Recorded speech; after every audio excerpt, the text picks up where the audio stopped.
Collins English Readers, in association with the Amazing People Club. Audio copyright HarperCollins Publishers Limited, 2014. Amazing Performers, Level 3. Pablo Casals, the Catalan cello player.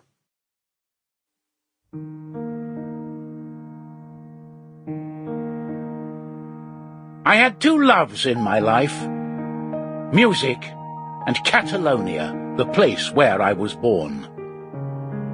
Music was always with me, but I had to leave Catalonia because of war. I was never able to return, so my life is a story of happiness and sadness. I was born on the 29th of December, 1876, in El Vendrell, in Catalonia, into a proud Catalan family. Although my mother was born in Puerto Rico, her parents were Catalan too. Let me explain. Catalonia is the northeast region of Spain, with Barcelona as its regional capital. The Catalan people are very independent, and they have their own language and culture. Although they are part of Spain, many of them would like Catalonia to be an independent country. My family was very musical, and music was always my first language. My father played and sang music in our local church, and he often took me with him. He gave me lessons too, and by the age of 4 I could play the piano. Father was a good teacher. I gave my first public performance on the violin when I was 6.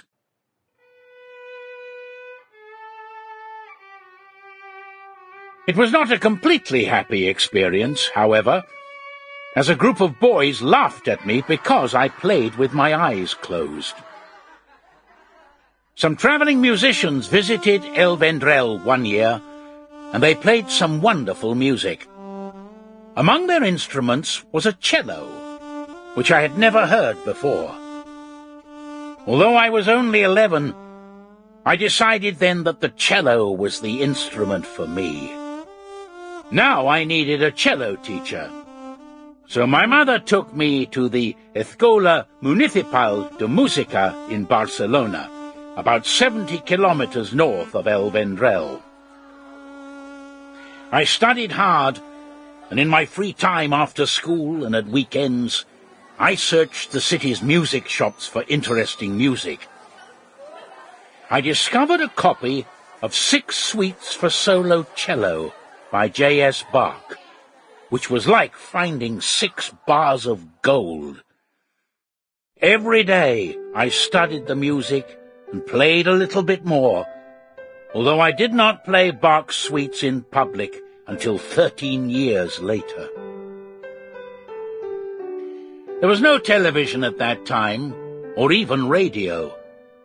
If people wanted to hear music, they had to go to a concert hall or a cafe.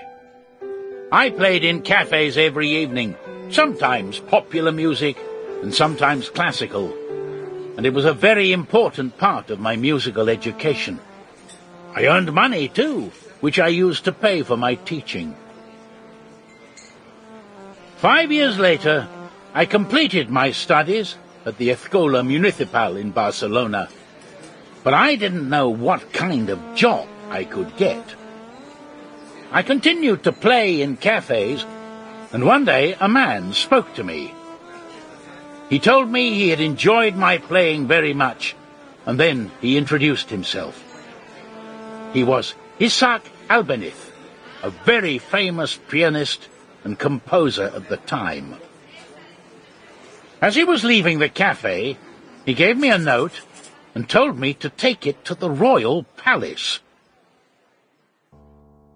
The palace was the home of the Queen Maria Cristina, widow of King Alfonso and mother of the future king, who was then only 8 years old.